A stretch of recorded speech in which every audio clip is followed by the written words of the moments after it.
Welcome back to Artisan Podcast 2.0 dengan saya Anca. Saya Putri.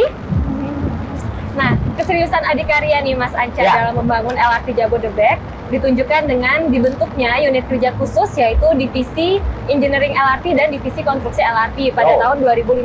Nah, kemudian divisi ini bergabung menjadi Departemen LRT Jabodebek pada tahun 2016. Nah, divisi departemen inilah yang menjadi cikal bakal terbentuknya Departemen Perkeretaapian Adikarya. Yes, saat ini nih Put, kita udah ada di salah satu stasiun LRT, tepatnya di stasiun LRT Ciliwung. Di belakang kita udah ada kereta LRT ya, dan kita stasiun juga udah oke banget dan siap udah banget. Udah ready banget. Yes, episode kali ini kita kedatangan narasumber nih. Ada Pak Isman Widodo selaku General Manager Departemen Perkeretaapian Adikarya. Selamat datang Bapak. Yes. Terima kasih sudah diundang. Dan juga ada narasumber yang pastinya ada Pak Aan Susanto selaku Biro Manager Penjualan dan Pemasaran dari PT Adik Commercial Property. Hai Bapak. Selamat siang Bapak. Yes. Yang pastinya sini akan seseruan ya Pak, kita ya akan memperkenalkan apa sih LRT, apa sih LRT City ya. Karena banyak banget yang pada kepo nih LRTizen. Ya, terlihat ya banyak banget yang tanya-tanya ya. Karena LRT udah seliwiran nih. Yes.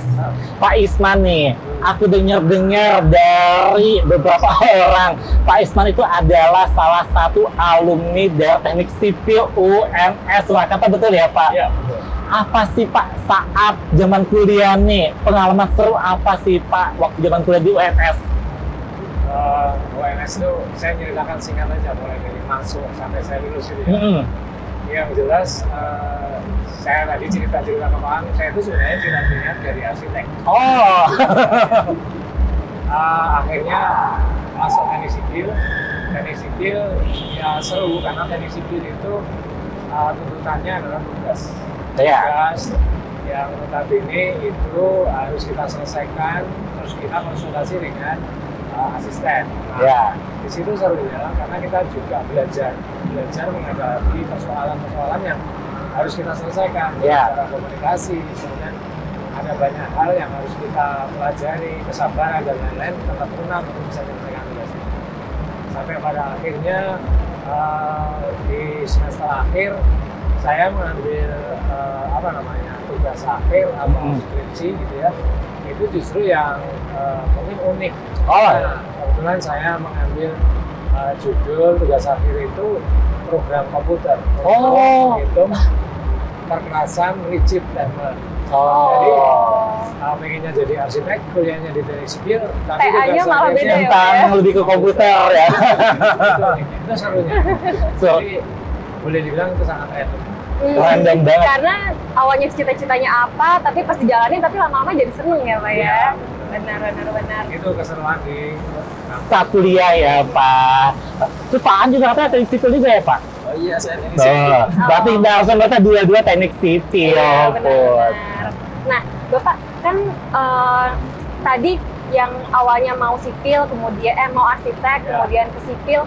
Nah, itu tiba-tiba passionnya terbangun nggak sih Pak di sipil itu?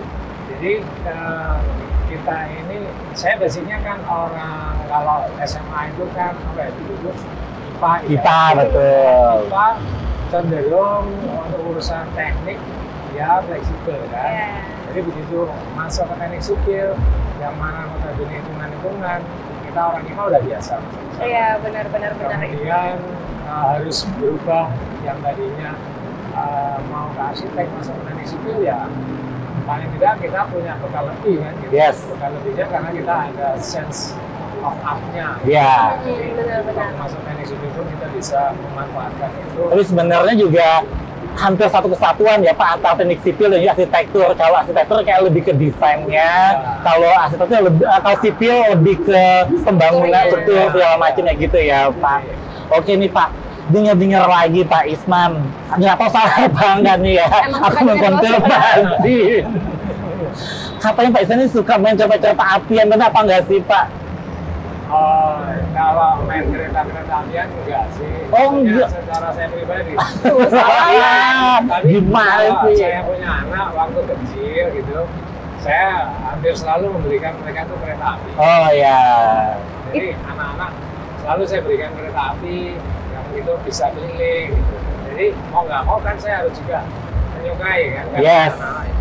Dan permainan kereta api yang buat anaknya Pak Isman sampai sekarang dia megang beneran ya, Pak, kereta ya? api yang benerannya Ada loh. alasan khusus nggak sih Pak memperkenalkan anak dengan mainan kereta api? Apa Bapak udah ada terawangan, oh saya akan jadi GM nih? Enggak sih, kalau ini kembali ke kuliah, saya kebetulan juga transportasi, di jurusannya transportasi.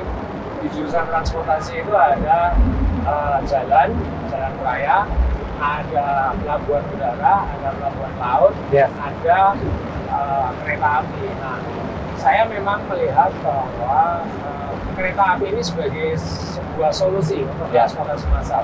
Saya kebayang dulu waktu kuliah itu ada namanya kita disuruh menghitung vehicle operating cost. Oh, Jadi ya. bisa dibayangkan kalau jalanan macet, itu operating cost-nya dari kendaraan masih berlaku, masih berjalan. Karena kendaraan yang berhenti macet pun mesinnya nyala. Ya. Kalau mesinnya nyala, bensinnya habis. Yes. Betul Jika banget. bensinnya habis, biayanya kan tetap keluar. Ya. Benar-benar. Nah, bayangkan itu berapa duit yang dibakar pada waktu Yes. kemacetan. Artinya orangnya nggak semakin maju, Ya. tapi duitnya terbakar. Sehingga saya memang dari waktu kuliah lebih memilih transportasi, utamanya transportasi massal. Oh, Karena emang oke. ketertarikannya ya Pak ya. Betul sekali. Benar-benar. Nah Pak, kan tadi kan udah kita sebut juga Bapak itu ada selaku GM nih dari Departemen Percetakan Adikarya. Ya. Bagaimana Pak mendapat amanah ini Pak menjadi GM Departemen Percetakan Apian Pak? Ya. Jadi menjadi GM perkereta itu sebuah tantangan ya. Karena saya berangkatnya dari Adikarya, masuk pertama melalui training, kemudian ditempatkan di proyek yang notabene proyeknya juga variatif, mulai dari proyek yang sifatnya urusannya dengan jalan raya, yang sifatnya dengan bangunan gedung, yang sifatnya dengan instalasi untuk limbah dan lain-lain. Saya ditugaskan di banyak variasi proyek. Tapi bahwa pada akhirnya ditugaskan di GM perkeretaapian, saya harus belajar dari sisi apapun, mulai dari sisi apa itu transportasi massal, apa itu LRT, bahkan mungkin ke depan harus banyak belajar terkait dengan banyak hal yang memberi dukungan atas perkembangan Departemen Perkeretaapian ini. Yes. Berarti Betul memang sekali. belajar itu nggak ada batasnya ya Pak ya, harus Betul. selalu. Nggak ada batas. Betul sekali. Nah kan tadi kan Pak itu udah nyebutkan banyak banget transportasi massal ya Pak. Ada kereta, ada apa namanya busway yang kayak gitu kan. Ada jenis kereta pun banyak banget kan ya Pak di Jakarta ini Ada ada MRT, KRL, dan LRT. Nah bisa jelasin sedikit ya sih Pak, LRT itu apa sih Pak? Benda apa sih itu LRT ya kayak gitu Yang kan? udah parkir di belakang kita ya ini betul, ya. betul. Jadi LRT kalau dari definisinya dulu ya, Ya. definisinya. LRT kalau kita menggunakan istilah asing atau bahasa Inggris itu kan Light Rail Transit. Yes. Kalau serapannya dalam bahasa Indonesia itu kalau nggak salah lintas raya terpadu. Oke. Tapi anyway, bahwa sebenarnya ini dari beberapa jenis ada LRT, ada MRT, makanya disebut light itu karena ringan. Ringannya diukur dari mana, gitu kan? Ringannya diukur dari jumlah penumpang yang diangkut. Atau kalau kita menyebutnya itu passenger per hour per direction, Ya. PPHPD. Jadi dari jumlah PPHPD-nya berapa, itu LRT digolongkan dalam kategori LRT. Ada jumlahnya yang lebih besar lagi, itu dalam kategori MRT. Jumlahnya yang lebih besar lagi dari penumpang yang diangkut, itu disebutnya, kalau kita sebut sering dengan kata-kata heavy train. Oke. Sehingga jumlah gerbongnya naik. Itulah LRT dari definisi maupun dari kapasitasnya. Oke, berarti yang membedakan masing-masing kereta itu adalah kapasitasnya ya Pak. Benar. Oke. Nah, kalau LRT sendiri nih Pak, stasiunnya ada berapa banyak sih Pak dan rutenya kemana aja sih Pak?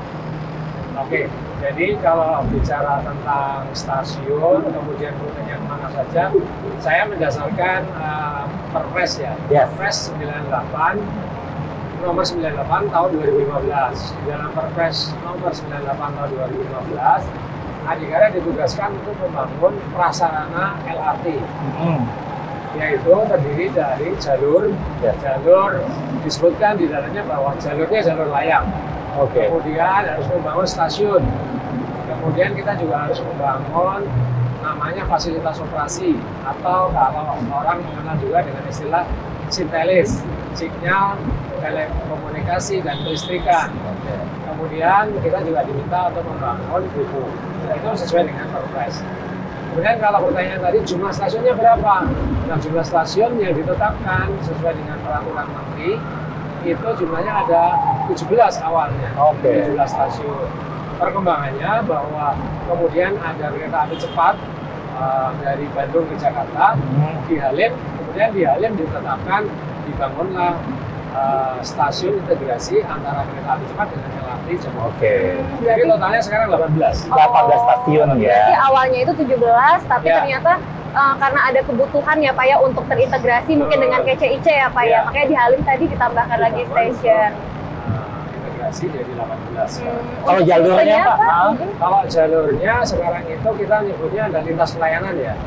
Lintas pelayanan itu ada dari Cibubur ke Cawang, itu kita sebut lintas pelayanan 1. Dari Cawang ke Duku Atas itu kita sebut lintas pelayanan 2. Dari Bekasi Timur sampai dengan Cawang itu sebutannya lintas pelayanan 3. Ada lintas pelayanan lain yang sesuai Perpres, tapi saat ini belum dibangun. 3 lintas pelayanan tadi adalah tahap 1. Tahap berikutnya ada 3 lintas pelayanan lain, yaitu dari Cibubur sampai ke Bogor, kemudian dari Duku Atas sampai dengan Senayan, kemudian dari Palmerah sampai dengan Grogol. Jadi ada 3 lagi nanti di fase 2. Hanya itu memang nanti tergantung dari pemerintah untuk melanjutkan fase 2 seperti apa. Sampai sekarang belum ada. Berarti dia ke barat Jakarta Selatan sampai ke Bogor tadi apa ya? Sampai ke Bogor. Yang fase kedua. Yes, tapi untuk saat ini ada 3 fase, ada 3 jalur ya Pak, 3 lintas pelayanan. Tapi dalam operasinya itu nanti ada 2 lintas. Kalau kita bicara lintas operasinya dari Cibubur sampai Duku Atas, kemudian dari Bekasi Timur sampai Duku Atas. Iya. Nah itu transitnya atau stasiun paling besarnya itu di mana sih Pak? Nah pertemuan dari operasi tadi itu ada di Cawang. Jadi kalau di tempat lain itu ada 2 trek atau 2 jalur, di Cawang itu stasiunnya ada 4. Karena pertemuan dari 2 ada 4. Kemudian menuju Duku Atas kembali jadi 2. Pantesan yang di Cawang itu besar banget ya Pak ya, lebih besar daripada stasiun yang lain. Oke. Nah Pak, kalau kita lihat ya Pak, jalurnya LRT ini kenapa sih Pak? Apa nih kayak konsepnya tuh dibuat elevated gitu loh Pak, atau di pinggir tol loh Pak? Iya di atas Pak, nggak bareng-bareng kita sama pengendara biasanya Pak. Jadi saya bercerita dari ini dulu tentang namanya headway.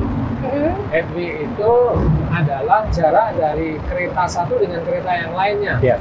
Jarak kereta satu dengan kereta yang lainnya itu untuk di lintas dari Cibubur sampai Cawang, kemudian dari Bekasi Timur sampai Cawang itu 6 menit. Sementara dari Cawang sampai dengan Duku Atas itu 3 menit. Bahkan teknologi kita itu bisa melayani 1,5 menit jarak antar kereta. Nah bisa dibayangkan. Baru sedikit udah langsung ada kereta lagi ya Pak ya? Kalau itu bareng-bareng di bawah, kemudian ada lintasan, setiap 1,5 menit lewat. Jadi macet banget ya Pak ya? Akan buka itu. Ya Pak ya? Nah, gitu kan Mangu. Bener. Itu dipilih jalur layang supaya nanti nggak ada crossing, jadi pengguna kendaraan lain juga tidak terganggu. Benar. Juga keselamatan ya Pak. Pastinya ya. Win-win solution ya Pak ya. Kira-kira. Put, tadi kan kita udah dia sama Pak Isman nih, jalurnya mana aja. Dan gitu, dan yang pastinya ada suatu fasilitas di stasiun tersebut. Nah, ada konsep TOD ya Pak An, betul ya? Apa sih Pak konsep TOD seperti apa sih Pak? Jadi kalau dari sisi kita kan memang kami dari Adi Property kan, di City ini kan memang membangun kawasan berbasis transportasi gitu. Oke. Sebelum ke TOD kita kan ada 5-6 kawasan yang memang terintegrasi langsung gitu, langsung dengan LRT. Karena harapannya nanti penghuni ini bisa langsung naik LRT dan bisa kemana aja. Pemerintah kan ada integrasi moda transportasi. Gitu. Dan konsepnya memang kita itu sangat-sangat fokus ke transit oriented development gitu. Salah satunya kan ada Medius, kita tahu bahwa bangunannya memang ada apartemen, ada komersial, orang. Terus ada Monek, memang kita terkoneksi dengan jalur LRT.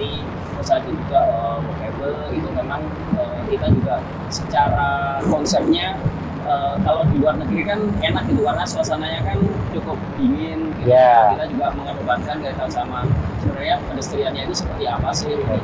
Sekaligus juga basicnya itu biar ya semuanya moda transportasi ini kemarin juga diskusi dari Dinas Perhubungan menyampaikan sebenarnya apa sih yang menjadi tolak ukur dari transportasi supaya bisa dinikmati gitu. Nah, akhirnya bagaimana sih kita juga mensupport kaitan sama mobilitas itu. Perpindahan itu kan butuh suatu alat transportasi gitu kan. Kita tidak perlu motor gitu, tapi salah satunya adalah dengan sepeda gitu. Nah, itu salah satu dan memang yang paling penting dari semuanya kan kemarin juga diskusi kan ada juga dari timnya LRT City kan yang lagi lihat di luar kan kaitan sama konsep TOD ini. Jadi harapannya memang ini konektivitas dan juga untuk mendukung mobilitas kaitan sama konsep TOD ini. Nah Pak, di stasiun apa aja, stasiun LRT apa aja ada LRT City ini Pak? Atau ada beberapa proyek apa aja di stasiun apa aja gitu Pak? Jadi kalau kita dari ujung, jadi kita ada dari paling pojok di timur itu ada Bekasi Timur. Yang tadi Pak Istan bilang yang jalur 1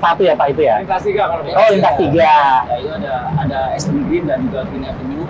Terus di LRT City Jati Bening itu ada LRT City Jati Bening. Jadi kita penamaannya pun hampir sama. Hampir sama.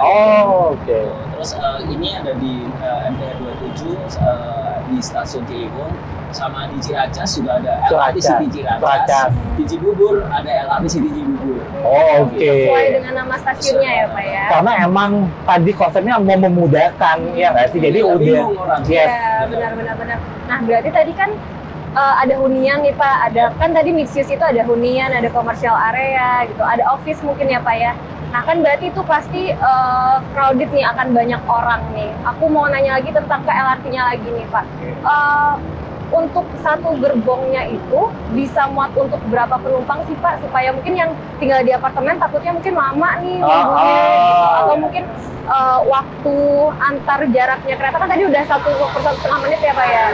Bisa 1,5 menit, tapi sekarang ini baru 3 menit, 4 menit. Tetap sekejap mata juga itu ya, Mas Ance ya.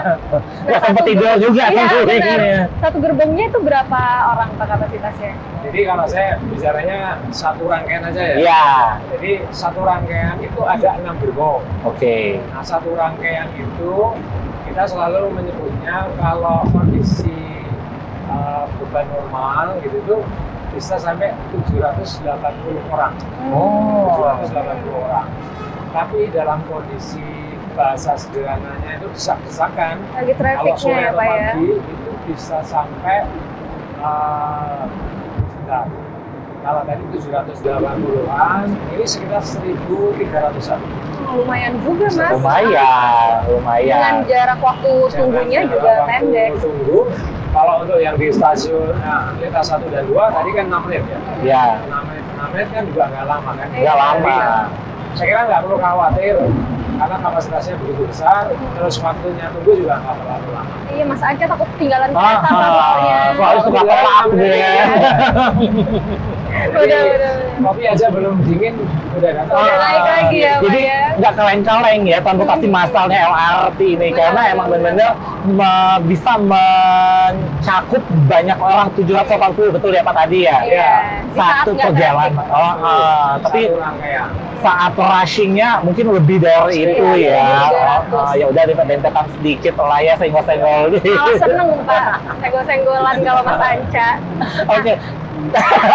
Pak, tadi kan terlalu excited banget. Tadi kan saat waktu menunggu, saya dengan kereta 6 menit paling lama ya Pak, 6 menit. Nah, terus kayak mau kepo juga, itu tuh ada masinisnya nggak sih Pak di LRT ini atau pakai sistem apa Pak? Jadi gini, kalau bicara tentang teknologi LRT ini terkait dengan ada atau tidak ada masinis, itu secara internasional kan diatur, ada GOA namanya Grade of Automation. Ya. Jadi itu ada levelnya mulai dari 0, level 1, level 2, level 3, level 4. Ya. Saya bicara dari level 4 dulu ya. Ya. Level 4 itu murni otomatis, di mana tidak ada masinis, tidak ada attendant. Jadi kereta itu betul-betul kosong. Waktu penumpang naik itu ya dia nggak akan melihat itu namanya attendant maupun masinis. Nah, kalau di LRT Jabodebek ini levelnya itu di level 3.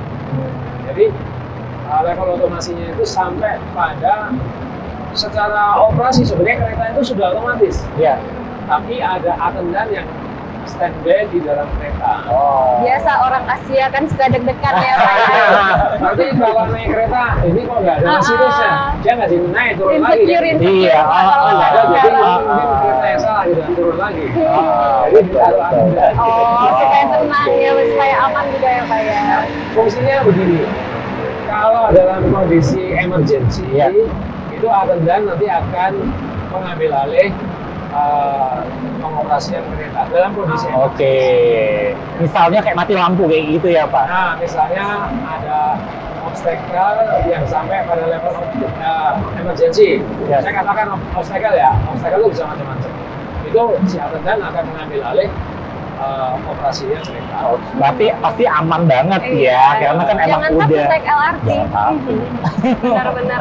Nah, LRT sendiri ini bahan bakarnya pakai diesel atau pakai listrik sih Pak? Nah, ini teknologi ini sebenarnya kalau kereta memang betul ada diesel, ada listrik gitu ya. Yang kita tahu kalau kereta jarak jauh seperti yang ke Jogja atau apa itu masih banyak yang diesel. Sementara kalau LRT Jabodebek ini kita sudah menggunakan listrik. Ramah lingkungan berarti apa ya? Tapi perlu diketahui, listrik pun ada beberapa macam ya. Kalau kita lihat yang MRT atau KRL itu listriknya menggunakan LAA, yaitu aliran listrik atas. Iya benar-benar di atasnya masih ada. Ada kabel-kabelnya kayak gitu-gitu ya. Ini murni nggak ada ya Pak? Ada pantograf. Pantograf itu yang menghubungkan antara listrik dengan kereta. Iya. Kalau ini nggak ada, kita lihat. Itu menggunakan teknologi third rail. Jadi kalau rel untuk rel running itu ada rel yang biasa kita lihat. Tapi ini ada rel ketiga. Rel ketiga inilah yang dipakai untuk mengalirkan listrik. Jadi lebih ringkes ya Pak, nggak banyak-banyak ornamen di atas keretanya ya Pak ya? Jadi dengan lihat relnya kan jadi. Boleh Pak. Jadi ada rel ketiga namanya, third rail. I see. Jadi kalau mati lampu gimana Pak? Kan listrik. Ini Aku panik. Jadi kalau mati lampu itu ada kategorinya macam-macam. Levelnya, level sampai kondisi yang paling buruknya adalah blackout. Saya bicara dulu di level yang paling ringan ya. Iya. Kalau mati lampu di stasiun ini bukan di operasi. Itu stasiun ada dilengkapi genset, ada dilengkapi GPS. Jadi stasiun sendiri itu bisa menghidupi stasiun itu sendiri. Kemudian kalau mati lampu di salah satu gardu yang dipakai untuk running, itu gardunya ada di kanan kirinya yang masih hidup. Itu dia bisa suplai, yang mati tadi disuplai dari kanan kirinya. Sudah canggih. Canggih ya. Tapi kalau sampai blackout, kereta ini tetap berjalan sampai kondisi di mana nanti dia akan mendekat pada kereta yang lain. Pakai energinya apa? Energi momentum yang dia punya. Dan ada cadangan UPS di dalam kereta. Keretanya itu ada UPS. Jadi dia bisa melaju sampai kondisi terdekat dengan kereta di depannya. Ini pentingnya kita harus pinter fisika. Fisika, aduh. Mas Ini Anja. benar loh, harus disampaikan ke masyarakat kan. Ini sesuatu Yes. hal yang menarik kan. Ternyata Iya. kita nggak bisa loh sebenarnya langsung kalau terjadi apa-apa berhenti di tengah gitu. Iya. Nggak bisa kan tadi. Iya. Ini benar-benar kupas tuntas. Tapi benar-benar Iya. stop dulu dia ya Pak, akan stop itu karena Di ada stasiun Dia, iya. dia akan menuju ke stasiun terdekat. Terdekat. Apa ke kereta terdekat ya Pak ya? Tapi karena di stasiun terdekat itu mungkin sudah ada kereta, dia akan mendekat sampai sedekat mungkin dengan kereta. Kereta yang di depannya Yang gitu ya depannya. Pak. Dan mendekatnya itu masih diatur oleh persinyalan yang terpusat di posisi. Oke. Jadi nggak dikendalikan Benar-benar. oleh si apa namanya masinis Attendant-nya atau attendant. Tapi kereta itu masih diatur oleh posisi Oke. sampai dia mendekat. Karena kalau attendant kan bisa jadi salah. Yes. Human error ya Pak ya. Benar. Tapi kalau ini sistem yang ngatur sampai sedekat mungkin dengan kecepatan tertentu. Oke. Berarti memang aman ya Pak LRT. Aman. Insya Allah aman. banget ya. Nah Pak, kita kembali ke stasiunnya nih Pak. Oke. Fasilitas dari stasiunnya sendiri itu apa aja sih Pak? Apa misalnya kan saya kan nggak tinggal di TOD ya. Masih di pinggiran ya. Kalau naik motor ada nggak sih Pak tempat kayak parkir motor atau parkir mobil ya kayak gitu loh Pak? Jadi sebenarnya gini, konsep transportasi massal itu harus dipahami juga. Kan ada TUD tadi, Iya. kemudian ada penumpang yang dari daerah asal dan ada daerah tujuan. Iya. Jadi mungkin saya perlu jelaskan, apakah di daerah tujuan tempat parkir diperlukan? Kalau daerah tujuan rasanya enggak sih ya, Iya. tapi dia harus berpindah moda kan gitu. Ya. Tapi kalau daerah asal atau misalnya di daerah Cibubur gitu, memang sangat ideal kalau disediakan parkir. Oke. Karena dengan parkir itu pengguna transportasi massal bisa meninggalkan mobilnya di sana. Gitu ya. Sehingga nanti dia tinggal naik transportasi massal. Syukur-syukur dalam perkembangannya nanti transportasi massal ini sudah terkoneksi. Ya, jadi dia praktis untuk kemanapun. Kemana aja ringkes Yes. ya Pak ya. Benar-benar. Tapi ada ya di Iya. stasiun Emang asal. butuh sih ya Pak Ya. parkiran apalagi yang di Kalau ujung. yes betul Pak. Kalau untuk disabilitas Pak ada fasilitas apa tersendiri nggak sih Pak? Oke, jadi gini, tadi pertanyaannya fasilitas stasiun ya. Iya. Jadi fasilitas stasiun itu dilengkapi, saya bicara untuk memindahkan penumpang dari bawah sampai atas dulu, karena Iya. stasiunnya di atas. Yes. Jadi di situ dilengkapi ada yang namanya CPO. CPO itu untuk memindahkan dari seberang jalan Oh, oke. menuju stasiun. Kemudian dari CPO juga difasilitasi ada tangga, ada eskalator, Oke. ada lift. Oh, Memang oke. liftnya dikhususkan untuk penyandang disabilitas. Jadi pengguna Kursi roda. Kursi roda. itu difasilitasi dengan lift, bisa sampai dengan platform. Dan ini menjadi ciri ya bahwa kalau pengguna kursi roda nanti sampai platform juga bisa menggunakan gerbong yang ada di ujung-ujung. Yes. Karena liftnya itu ada di ujung-ujung. Sehingga itu akan menjadi apa namanya ya? Habit ya. Ya. Orang pengguna kursi roda naik kemudian di ujung gerbong ujung-ujung.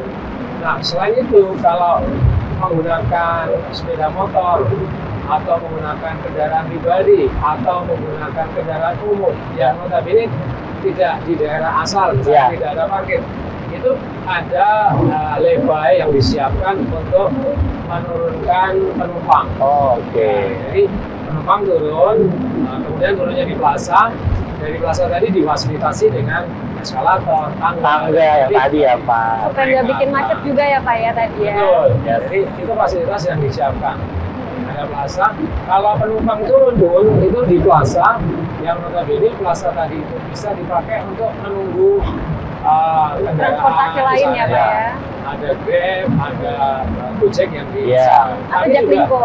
dihubungkan dengan transportasi massal lainnya. Yes. Seperti kita tahu ada busway. Busway, Itu KRL, semua gitu ya, busway Pak? yang dilintas tadi itu terkonek dengan GPU. Oh, oke. Jadi nggak perlu naik turun ya Pak ya. Bahkan ada 3 stasiun yang di Rasuna Said, itu di atasnya stasiun LRT, di bawahnya langsung ketemu dengan halte busway. Karena halte busway-nya benar-benar di bawahnya. Langsung terintegrasi. Iya. Itu diantaranya stasiun Setiabudi, Ya. kemudian stasiun Rasuna Said, kemudian stasiun Kuningan. Kuningan. 3 stasiun itu di Iya. bawahnya langsung ketemu dengan Karena emang padat banget ya Pak, apalagi kan kawasan pekerja ya Pak. Oke, Pak, kalau toilet kayak itu ada Pak, toilet, ruang ibadah, kan kebelet kan takut. Jadi kalau di atas itu ada platform untuk naik turun penumpang dari kereta maupun ke kereta. Kemudian turun menggunakan tangga, lift maupun menggunakan eskalator. Yes. Di bawah itu ada area yang namanya paid area, ada unpaid area. Unpaid itu sebelum kita tag itu unpaid. Setelah kita tag itu masuk area paid area. Di dalam area paid area ada musola, ada toilet untuk male female, ada fasilitas untuk ibu-ibu yang sedang menyusui. Itu Pak yang banyak ada paling dibutuhkan Terus untuk ibu-ibu pekerja. ada fasilitas lainnya yang nanti akan dikembangkan oleh operator, misalnya seperti vending mesin. Minuman dan lain-lain nanti akan dikembangkan oleh operator. Karena butuh juga ya, haus, lapar gitu kan, belum sempet Apalagi kerja buka begadang puasa ya. gitu kan ya, buat buka puasa. Apalagi kebelet sih biasanya itu sih butuh banget. Jadi saya kira fasilitas yang di stasiun itu sudah kita desain sedemikian rupa untuk pengguna itu bisa memanfaatkan semaksimal mungkin. Jadi kebutuhan pengguna nanti LRT ini pastinya akan terpenuhi di stasiun masing-masing stasiun ya Pak ya. Oke, nah kita kembali ke Pak Aan nih. Fasilitas apa aja sih Pak di masing-masing LRT ini Pak? Jadi kalau di kita kan memang punya sendiri-sendiri ya. Jadi secara fasilitasnya itu tadi disampaikan kalau misalkan kita yang di perkotaan ya kita semuanya kan sebenarnya lebih ke arah fasilitas apa yang bisa digunakan terintegrasi juga gitu. Ya. Nah, salah satunya kita ada co-working space gitu. Harapannya kan kita juga apalagi kemarin setelah pandemi itu fasilitas bekerja di GFO, GFLA, GFA, Cafe Pak ada. WFC. Nah itu juga menarik gitu, menarik karena harapannya adalah dengan adanya kita memberikan fasilitas itu, ketika kita mau meeting di suatu tempat ini menjadi hub community-nya gitu. Orang berada di misalkan dari Bekasi, kita di MTH 27, ada co-working space, ya bisa bekerja di situ. Terus juga dari Duku Atas, dari Bogor dan sebagainya. Itu harapannya setiap titik-titik itu ada co-working space-nya. Nah, sekaligus kita juga memang memfasilitasi juga kaitan sama F&B-nya. Saat ini branding dari saat ini adalah LRT Sport Cafe. Jadi saat ini kan memang komunitas olahraga, apapun olahraga saat ini bukan hanya buat kesehatan ternyata. Lifestyle ya Pak. Eksistensi. Betul. Posting, butuh banget. Nah ini menarik gitu karena kita kan mensegmenkannya juga bukan segmennya misalkan dari umur sekian sampai sekian gitu, tapi kita segala umur. Segala umur. Jadi harapannya dengan adanya fasilitas tempat bekerja work and cafe, terus juga ada kafenya sendiri dan tentunya di LRT Sport Cafe ini kan ada bengkel sepeda, terus ada showroom gitu. Nah, jadi nggak usah takut kalau ada tempat mandi ya Pak nantinya ya. Kalau saya ditanya sama Pak Isman di sini nanti kita di sana Pak. Saya mau mandi di rumah. Di rumah ada water heater nggak? Situ ada. Jadi memang harapannya tadi perpindahan yang ingin kita grab selain kita juga dari penghuninya LRT, itu juga pengen dari rumah mereka kan pengen bersepeda, misalkan bekerja di SCBD, mereka dari Bekasi Ujung, mereka bisa sampai ke MTH 27 di stasiun Ciliwung ini, habis itu mereka mandi, mandi terus bisa titip sepeda, mereka melanjutkan ke perjalanan ke kantornya dengan menggunakan LRT. Jadi sampai kantor udah necis lagi ya Pak ya, gitu, udah mandi pakai air panas ya, udah seger. Tapi memang yang paling penting sih dari kita memang kita percaya bahwa semuanya kan terintegrasi kan, dan kita percaya bahwa transportasi itu kan adalah masa depan. Makanya kita juga memberikan fasilitas bagaimana kita juga mendukung program pemerintah supaya LRT ini memang menjadi solusi. Kalau tidak kita sewa lagi gitu. Itu yang terpentingnya sih. Jadi banyak banget fasilitas pendukung antara LRT City dan LRT yang pastinya Pak ya, satu kesinambungan. Jadi si LRT mendukung si penghuni yang LRT City dan si LRT City ini akan mendukung para pengguna LRT nantinya. Ya. Terus Pak, selain tadi, yang pasti di LRT itu pasti ada kayak kolam renang gitu-gitu nggak sih Pak? Oh iya ada, pasti dong. Tadi kan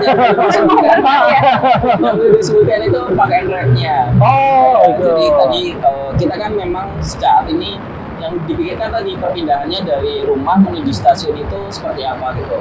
Nah, area parkir dan area parkir misalnya kendaraan itu jadi utama.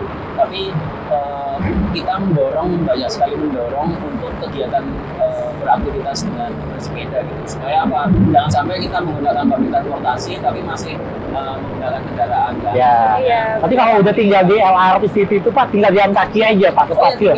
Tinggal melangkah. Sekejap juga tuh. Gak usah macet-macet lu. Iya, jadi gak usah boros bensin. Tadi udah dihitungin sama Pak. Kalau macet berapa ya Pak bahan bakarnya?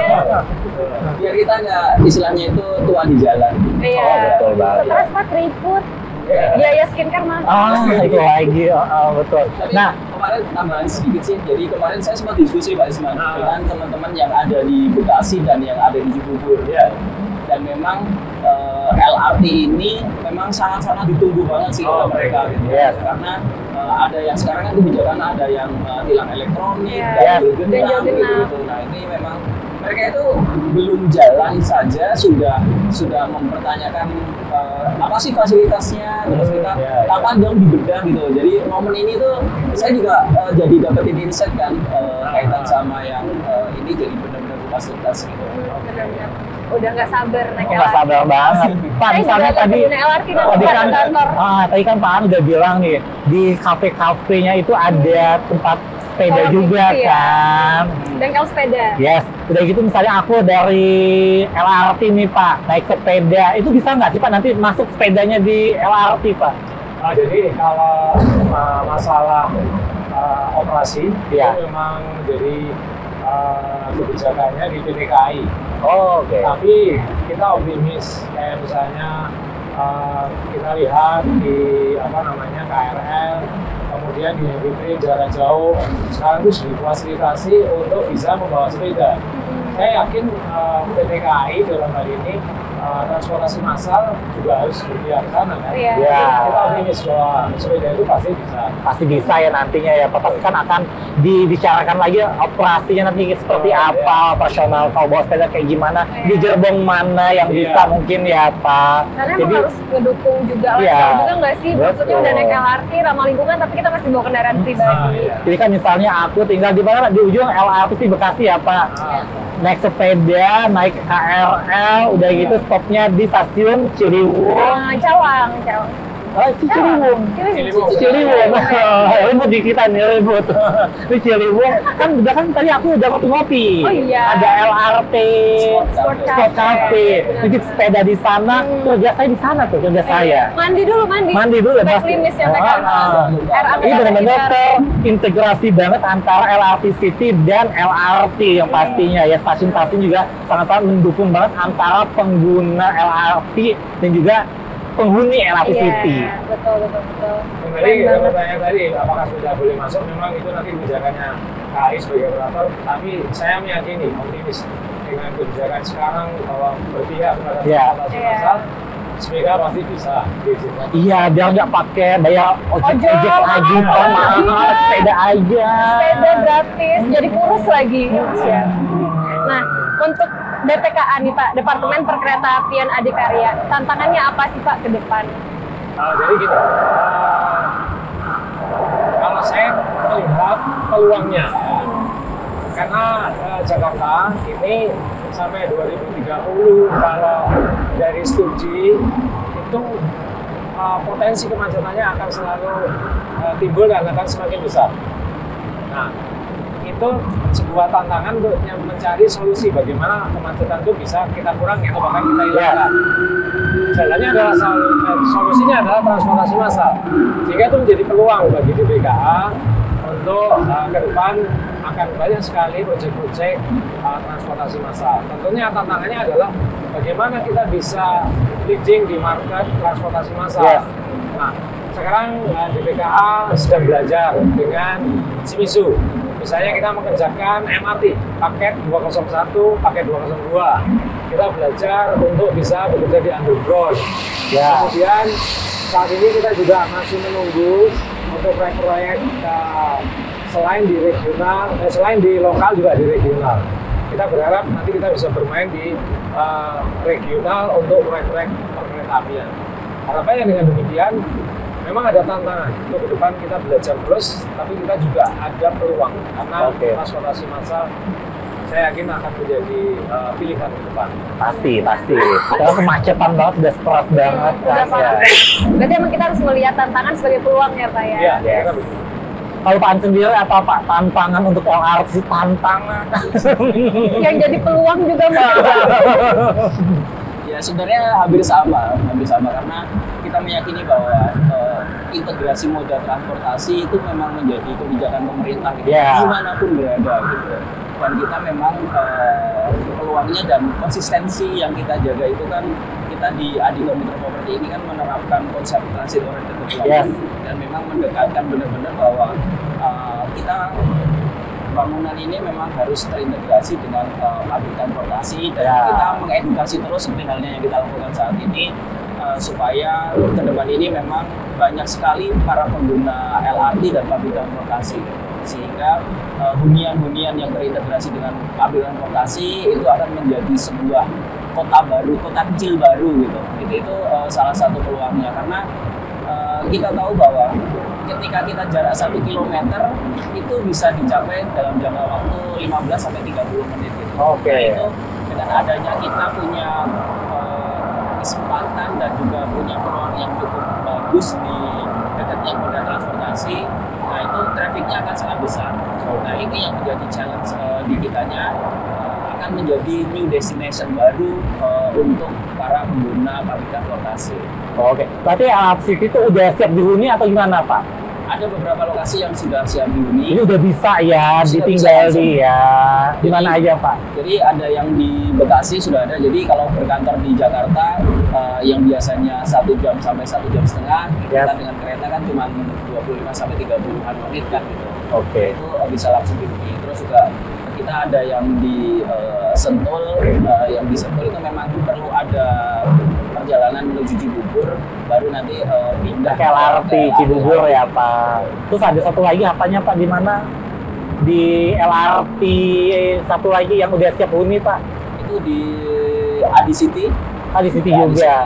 Tadi ada, katanya aku lewat tadi, betul Jati Bening, betul. Iya, Jati Bening juga ya katanya ya Pak itu ya. Jadi ada Jati Bening, ada Bekasi. Berarti kalau udah mau siap tinggal di TOD yang memudahkan untuk mobilitas segala macam, berarti tinggal di LRT City aja. Karena, sebentar kapan sih Pak? Kepo banget nih, beroperasional kapan Pak LRT? Sabar Pak, ke kantor naik LRT Pak. Ya memang sudah banyak orang yang nggak sabar gitu ya. Kapan gitu ya. Nah gini, saat ini kalau kita lihat di jalur mungkin banyak kereta yang lalu lalang. Itu adalah sebuah proses yang harus kita lalui, namanya testing and commissioning ya. Saat ini prosesnya lagi testing and commissioning. Kalau dari sisi strukturnya sebenarnya udah selesai, udah cukup lama selesai. Nanti dari proses testing and commissioning itu masih ada pengujian yang namanya pengujian karusel. Itu multi-train kita gerakkan untuk memastikan bahwa sistemnya itu mau betul berjalan. Jadi seperti layaknya operasi, tapi tidak ada penumpang. Keretanya berjalan untuk seluruh lintas. Itu untuk memastikan itu. Kemudian juga dipastikan bahwa setiap penghentian di stasiun itu antara kereta dan pintunya PSD di stasiun itu sinkron gitu. Prosesnya nanti kita lakukan. Kemudian targetnya setelah itu adalah namanya trial running. Trial running itu wilayahnya operator, karena operator nanti akan melakukan kegiatan layaknya operasi. Jadi seolah nanti dioperasikan, kemudian kalau ada obstacle misalnya lampu mati tadi diuji cobakan, terus kemudian misalnya ada penghentian di tengah jalur, bagaimana evakuasinya, seluruhnya itu dicoba. Tujuannya adalah bahwa kalau ada kejadian emergency, operator sudah siap. Nah, itu akan dilakukan setelah testing commissioning. Kemudian setelah trial running, nanti baru akan dioperasikan. kapan operasinya? Kita Kapan semua para stakeholder ini sudah sepakat. Kita Kapan? punya satu Jeng jeng tujuan. jeng jeng jeng jeng jeng jeng. Kita Kapan iklan Pak? berikut ini. Jadi, Pak aja Pak Is. jadi nanti akan dioperasikan kurang lebih sekitar pertengahan bulan Juli Oke. tahun 2023 ini. Wah, Dia ada tiga nggak sabar banget. Juli 2023. Emang kita harus agak nunggu lama, tapi yang penting aman ya Pak nanti ketika Betul. Karena itu evakuasi. tujuan utamanya, bahwa tujuannya adalah ini transportasi yang ramah dan transportasi yang aman. Oke. Pak Tasir nih pesan dan kesan bertahan di LRT City, apa sih pesannya untuk LRTizen di luar sana, dan juga Pak Is untuk LRTizen apa sih Pak? Pak Isman dulu aja. Oke. Kalau dari saya, karena saya tadi dikasih amanah untuk menyelesaikan pembangunan ini, kalau pesan kepada masyarakat, support pembangunan ini dan support pembangunan transportasi massal, karena dengan transportasi massal seperti LRT ini tujuannya adalah membuat kehidupan kita yang lebih baik. Yes. Karena kita punya kepentingan kehidupan kita menjadi lebih baik, saya kira teman-teman atau LRTizen semuanya akan memberikan support untuk pembangunan LRT Jabodebek khususnya dan transportasi massal pada Yes. Yang pasti dijaga nanti ya Pak, mulai dari keretanya, stasiun, semua fasilitas jangan dicor-cor, kan kayak gitu ya. Harus dijaga, karena fasilitas umum ya Pak. Ini Pak apa Pak pesan dan kesannya Pak? Pesannya Pak, kok pesan?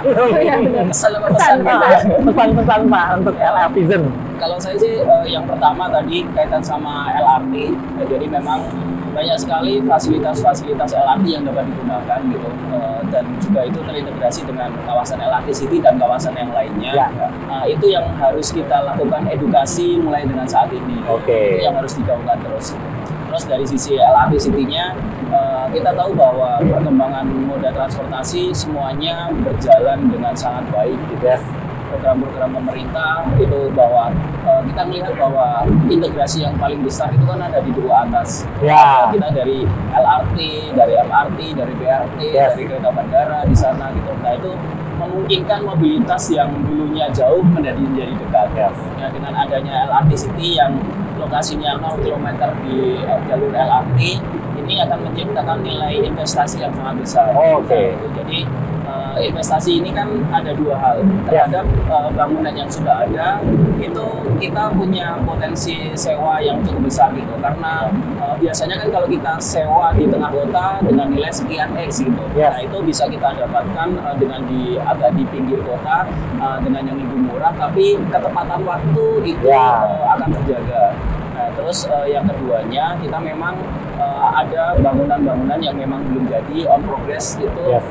itu akan mempunyai deal pada waktunya gitu. Oke. Belum LRT sih, belum berjalannya LRT saja penjualannya kan sudah cukup bagus gitu. Apalagi nantinya ketika LRT ini jalan, benefitnya akan sangat besar sekali. Nah itu salah satu benefitnya investasi di LRT gitu. Karena kita percaya bahwa transportasi itu adalah masa depan gitu. Integrasi moda transportasi dan hunian yang diintegrasi dengan transportasi itu akan menciptakan gain yang sangat tinggi dan keuntungan. Selain itu, dengan adanya kita tinggal di LRT City, otomatis kita akan mengurangi polusi udara di Jabodetabek. Nah, itu salah satu campaign di kitanya supaya kita juga ingin membawa lingkungan khususnya di Jabodetabek ini bisa ramah dengan sepeda, bisa ramah dengan pejalan kaki, dan juga polusinya sedikit bisa. Itu sih tambahannya. Oke, jadi sangat-sangat mendukung transportasi moda karena akan memudahkan kalau kita ke depannya ya Pak, kalau tinggal di LCT, memudahkan aktivitas segala kegiatan sehari-hari ya pastinya. Dan juga mendukung lifestyle yang lebih ramah lingkungan. Yes, ya, betul sekali. Kalau gitu semoga sukses Pak Is di Pak, nah dulu terakhir gue kepo banget. apa? Harganya berapa sih Pak? Harga tiketnya. Udah mau gitu dari sekarang. Mau nabung Pak, 5 tahun ke depan. Jadi kalau harga tiket memang menjadi kebijakan pemerintah ya. Jadi saya kalau ditanya saya nggak bisa memberikan. Oh nggak bisa. Kira-kira Pak. Kok emang ininya pemerintah dan operator tentunya. Gitu. Saya nggak berani mendahului berapa gitu. Nanti saya ditagih. Yo. Kalau mahal. Tapi nggak mahal kan Pak pastinya kan. Yang jelas sih Ada subsidi nggak buat kita berdua? Subsidinya buat semua orang. Oh iya. Buat semua orang. Pokoknya subsidi untuk Kan artisan. kita jalur orang dalam, Pak.